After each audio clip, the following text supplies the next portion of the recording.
Starting a restaurant is like preparing a Michelin star level meal. It requires a perfect blend of ingredients, expertise, and of course, a generous pinch of financial magic. That's why today's video is all about the ultimate recipe for securing startup funding options for your restaurant business, because let's face it, great food deserves great funding. From angel investors who believe in your secret sauce to crowdfunding campaigns that make your dreams go viral, we'll leave no stone unturned on this journey. And by the end of this video, you'll be cooking up investment strategies hotter than a jalapeno on a tropical island. So let's dive right in, shall we? So there are many options for funding a restaurant business, and we're gonna briefly discuss each just to give a general overview. Now, if you're interested in learning more about any of these options, I've linked our blog post on this subject in the description below. So option number one is bootstrapping. Basically using your own money either from savings or personal credit cards. It's a very common option for startup businesses. This method avoids taking on additional debt or giving away equity in your company. Basically, you get to maintain complete control over your business. Now, despite the benefits of this, there are drawbacks as well. So first of all, you must have a large sum of money to use as starting capital.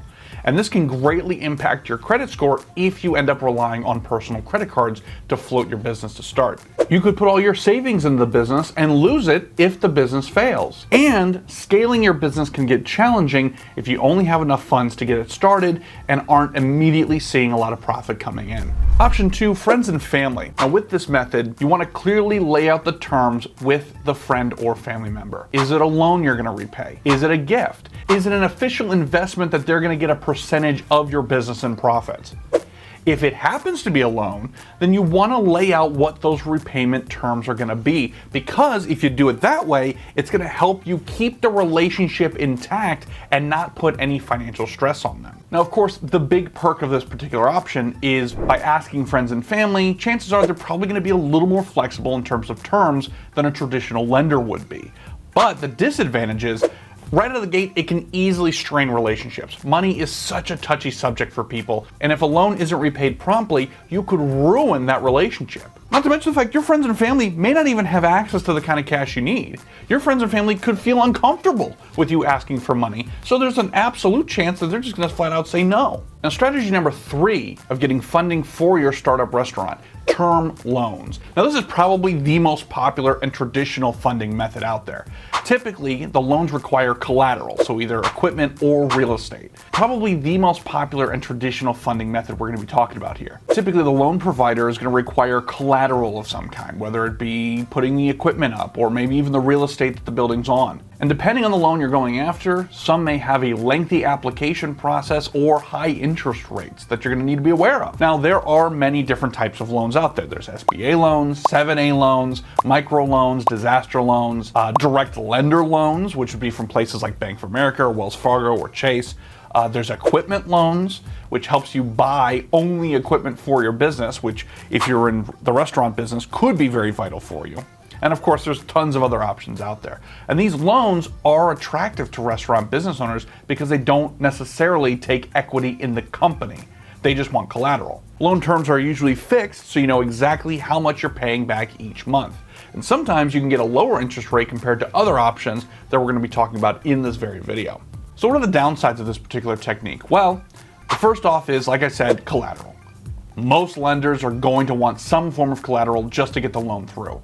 And then number two, application processes can be lengthy. There's a big risk of being denied. So it's not necessarily a guaranteed thing just because you happen to want a loan for your restaurant. Now, technique number four, crowdfunding. Now, this is getting to be a very popular option for startup funding, especially if you're like in a food truck or a pop-up. It allows you to gather small donations from many people through a crowdfunding platform. And depending on the terms, you may not even have to pay whatever this funding is back. Now, of course, the benefits are they can be used to test the market to see if your unique restaurant idea will be successful without investing a lot of funds. There's typically no upfront costs or debt involved. And through this one avenue, you can gain capital, brand exposure, and customer feedback, which is going to be super helpful for you when you're starting this business. But what are the drawbacks? So reaching your fundraising goal can take a very long time and a lot of extensive marketing.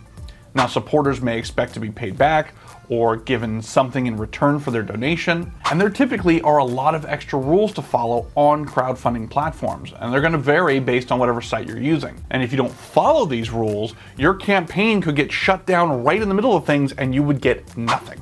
Number 5, grants. Now, probably many business owners love this option because it's basically money given to the business owners without having to pay it back. It's essentially free money, but they're typically awarded on a competitive basis, so they can be given through private, government, or nonprofit organizations. Now, of course, the advantages to this is, so A, they don't have to be repaid. B, they often come with additional resources like research or trainings. C, they can also come with mentorship opportunities, which could be very vital to you if this is your first time building a restaurant. Now, what are the drawbacks? Well, the application process is super lengthy and complex. Charity Science shared in a report that the typical foundation grant application takes between 15 to 20 hours to complete, and the average federal government grant app can take over 100 hours to complete. Very strict criteria to qualify. These are highly, highly competitive. In fact, in 2021, the SBA released that they receive over 278,000 eligible applications for aspiring restaurant owners through the Restaurant Revitalization Fund program.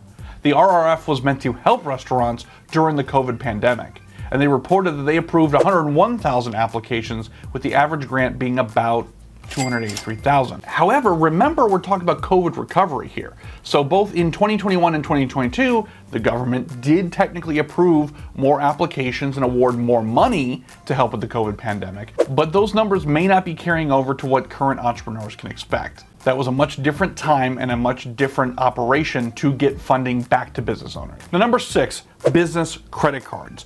Now, obviously, this is our favorite option here at Fund&Grow. Why? Because it combines all of the best parts of these other options without the drawbacks.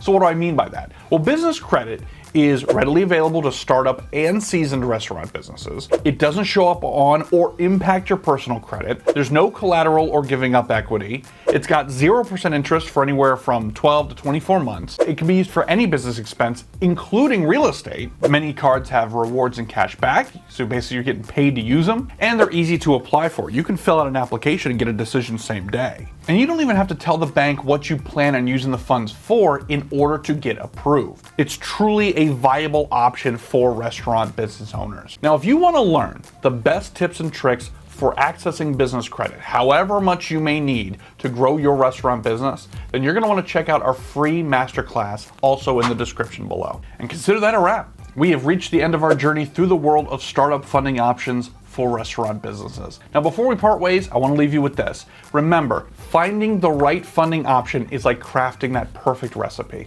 It takes time, takes experimentation, just a pinch of patience. So don't be discouraged if your first attempt doesn't yield the desired results. Keep refining your pitch, honing your business plan, and seeking out those opportunities. And if you want to pursue the 0% interest credit, be sure to check out that masterclass I mentioned, because it's going to give you the 5 keys you need to get approved for funding fast. Now, of course, if you found this video helpful, please give it a thumbs up, share it with your fellow foodies, and subscribe to our channel for more tips and tricks. As always, thank you so much for joining me here. I'm Zach Ritchie, and I'll see you here next week for another video.